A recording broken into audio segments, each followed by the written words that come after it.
Hello, writers. We're talking about summarizing and how important summarizing is when we're using someone else's words, when we're using another source in our own writing or in something that we're maybe delivering as a speech. So it's really important to know the proper way to summarize.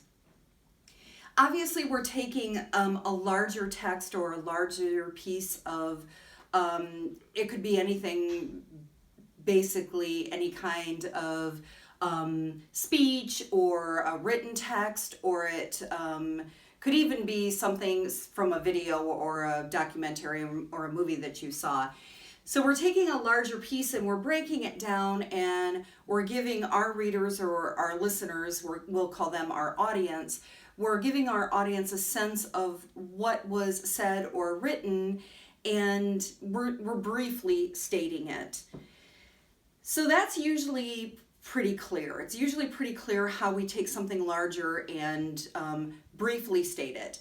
But we want to make sure we do more than just summarize. We want to make sure that we're also integrating our sources properly. We want to make sure that we're not just dropping a quote. We even call it quote dropping. We want to make sure that our audience knows where that message came from. So if we don't tell our audience where our source came from, it's almost as if we're presenting it as our own material or our own idea.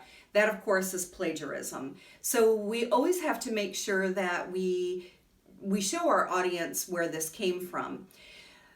But just citing alone may keep you from plagiarizing, but it doesn't really make it good writing or a good speech in some way. We want to properly integrate that source so that we have a better flow to it and our readers understand better what we're talking about and where that information came from. So how can we do that? Well, we can use some key words that can help us to integrate our sources a little bit better. It'll show our audience where this message came from, make it clear that it's not our idea, that instead it is someone else's idea, and we'll show who that person is. So when we use phrases like according to, asserted, claimed, denied, this helps our audience see that this isn't my idea. I'm writing the paper, but I'm bringing this outside source in that has something to say about that idea also. So let me just kind of use this in a sentence so you can see how well these phrases will work when we're integrating a source. We're going to use a pseudonym. We're just going to say John Smith of Harvard University. And we'll say that John Smith of Harvard University is the chair of the engineering department. So if we were to say, according to John Smith, chair of Harvard University engineering department, that lets our reader or our audience know that it's not my idea, but this came from someone else, not only giving that person credit, but also giving us credibility because we're using a credible source and we're citing that. John Smith of Harvard University asserted. John Smith of Harvard University claimed. John Smith of Harvard University denied. Now, you want to be careful of the words you're using to integrate your source because you can see how much different using the word claimed or denied, that gives it a whole different idea, right? That really makes it clear what that author was trying to say. If he denied something, very different than claimed, so we need to use our words very carefully.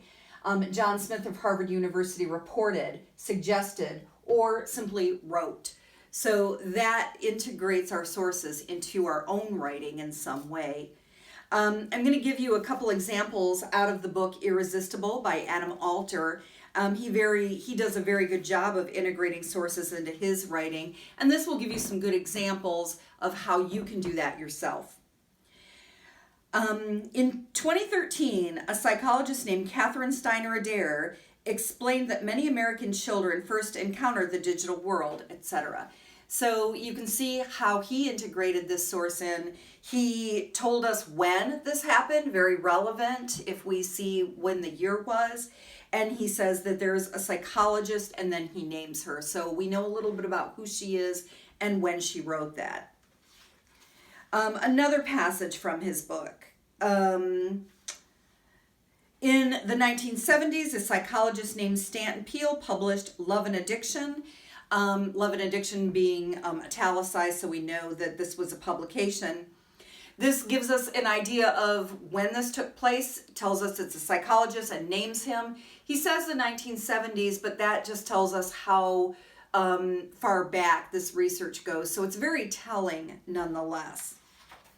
Another example, in the article for the Guardian, tech writer Stuart Dredge noted that, etc. So here Adam Alter is giving us the publication, and he's giving us the writer name.